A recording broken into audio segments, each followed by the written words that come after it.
That's a great point, Mary. The 55 green schools that LAUSD built, none of the kids or parents or even teachers know about it. They're saving the electric bills, which is terrific, and they're in a healthier environment to learn. We should say test scores go up in more energy efficient, healthy green schools as well. There's other great outcomes. But the education component, and I'm a 20-year veteran of marketing environmental issues, and energy efficiency isn't the sexiest cause. We need to make it, because as you talked about, guaranteed return on investment, you can't beat it. And so a component that allows us, the same way that in the 70s kids brought home recycling to their kids and recycling became ever present in everyone's home as in a generation, there's a huge teaching and learning opportunity. And there are barriers. I can't put solar on a school and have kids tour it because risk management tells me they won't. And I am concerned about bureaucracies of institutions deploying these investments quickly. This is stimulus money that's going to create jobs and create savings. We've got to design, you've got to help design with the commission a great program, but we've got to see the money on the streets. And there needs to be a component, and the public, this is your opportunity to weigh in on community organizations and other facilities should be eligible for this as well. Public schools are terrific, but we have a lot of other community buildings and infrastructure that this is just as applicable for. So I've learned that getting the electorate engaged is critical every November, but if we sit back and say, oh great, everyone's going to take care of it, without being engaged in that process, this is an extraordinary opportunity, and there is a risk. If we don't do it right, if it doesn't get done, we're not going to see more of this. On the flip side, if it happens, we have the metrics to show job creation, rate of return, community benefits. Just like we saw the doubling of fuel efficiency in cars, President Obama signed that 4 years ago, we're going to see this become national policy because it makes sense. It's a no-brainer. But now the proof is in the pudding. We've got to get to work. And I know from, you made a really good point, Ruben, that for some reason, most people don't think of energy efficiency as sexy as it really is. And it would be really interesting to think about from the very beginning what the celebration and communication strategy is. A way to make it very tangible about what happened in this school for these children. Whether for every job that's created, if there's a way to celebrate it, to get the kids making graphics, that they can put out on social media, anything to tell the story so that people can own it and claim it and be able to point to it, I think would be cool. I think, Senator, your victory tour in January, that's both a listening tour, but really an opportunity to engage Californians with the transformative opportunity that Prop 39 presents. Oh, and that would be great, maybe in a year to do it. I mean, seriously, to take you up on that as a victory tour, to do it again, to do a victory tour and have kids from every school present. Because if you have kids from every school presenting, then their parents will be in the audience, and to really think about, but to think in advance about how to get that communication and celebration in. Let me add one thing, because Mary Leslie and Ruben really articulated very nicely, because it is an opportunity to sort of transform the state and educating young children, high school kids, middle school kids, and elementary school kids. Like you said, this building was retrofitted. We have X amount of energy savings costs. We're reducing X amount. You okay? Okay. We're reducing, X amount of emissions, into the atmosphere. So it's a wonderful opportunity. I believe it's the best opportunity we have to really educate young folks. We didn't really do that with AB 32. It was a very missed opportunity with AB 32. Those in the intelligentsia, in the environmental world, obviously in the political and the business world knew about it, but the masses didn't know about it, and more importantly, young children and young folks didn't know about it. So this is an opportunity to educate them. It's absolutely critical.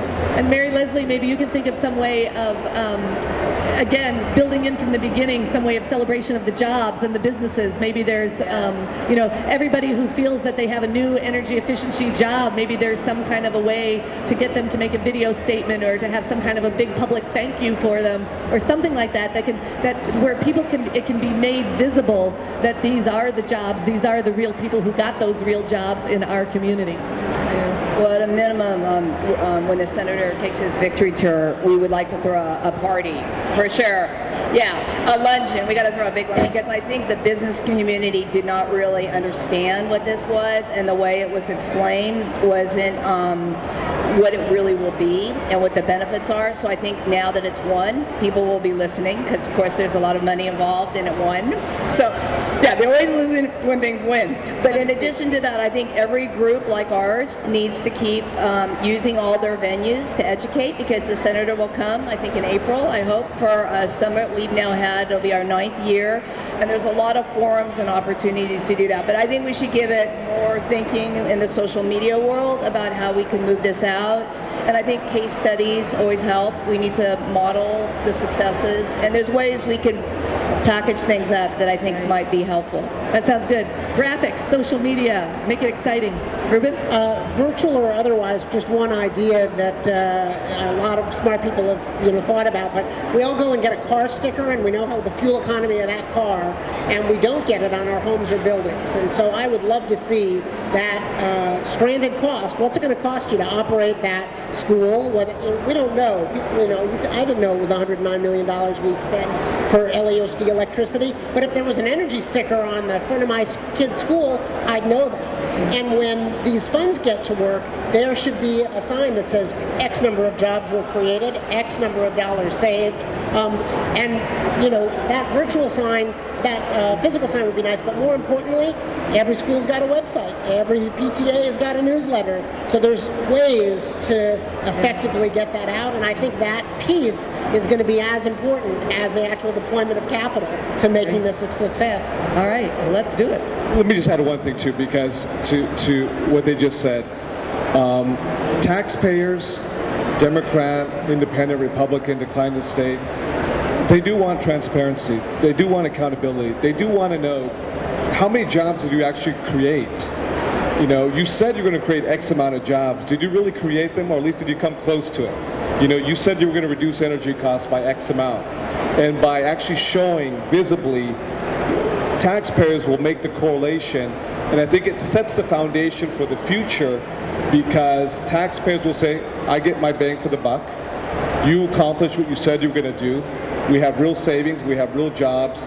I'm more open-minded to supporting X initiative or X at the local or state level, but that's why you have so many folks that are cynical for a lot of right reasons, actually. And whether it's the bureaucracy in Washington, D.C., or the bureaucracy in Sacramento, California, because we do have a bureaucracy that's very entrenched, regardless of political party, ideological persuasion. This is, beyond job creation, reducing our carbon footprint and greenhouse gas emissions. We have a real opportunity to restore the public's confidence in us again. Absolutely. And again, think of both the statistical and the emotional side. The child standing up and saying, this happened in my school. The person standing up and saying, this is my job. I have a job now. And that's really powerful. Well, let's turn it to you. I know we have a couple of folks who are wanting to get in. Questions, ideas, suggestions? Yeah, hi. Mike Feinstein, I'm a former city council member there in Santa Monica, and I have an observation and a question. Thank you for helping pass 39. My observation, I just want to remind the senator that political world is not Democrats, Republicans, and Independents. I'm a Green Party member. If you want to build coalitions, don't forget that politics aren't just the big parties. My question is, with losing the PACE program, I know that hurts in Santa Monica, and what do you think the possibilities in the state legislature are of a publicly owned state bank to fund these sort of things that we don't always have money to do, like the PACE program? Are people open to that? And especially since 39 actually got us to increase taxes by doing good economic stimulus, maybe the argument could be the same for a California bank that's publicly owned. Thank you. Very good question. I just want to make one clarification so there's not a misinterpretation. The increase in terms of revenue from Prop 39 is not assessed on any individual California taxpayer or any California businesses. So we want to be very clear about that, underscore that, highlight that, italicize everything. That is out-of-state corporations from wherever they may be from. So there's not one single cent that's raised on each and every one of you. Whether you're a Green Party, Democratic Party, American Independent, Peace and Freedom, Republican, decline the state, agnostic, whatever you are, So that's a very good question. And I think there is an open mindedness right now with the creation. I know there's a colleague of mine from San Diego, Assemblymember Ben Hueso, who may be running in the near future for the state Senate. He's a Democrat. He has talked to me incessantly over the past few years about a state-run bank similar, I believe, to North Dakota, I believe. So the concept of a state-run bank, be able to provide capital at a lower cost for projects that create jobs, in the state of California is an issue that's very much on the radar screen in Sacramento. Thank you. Next.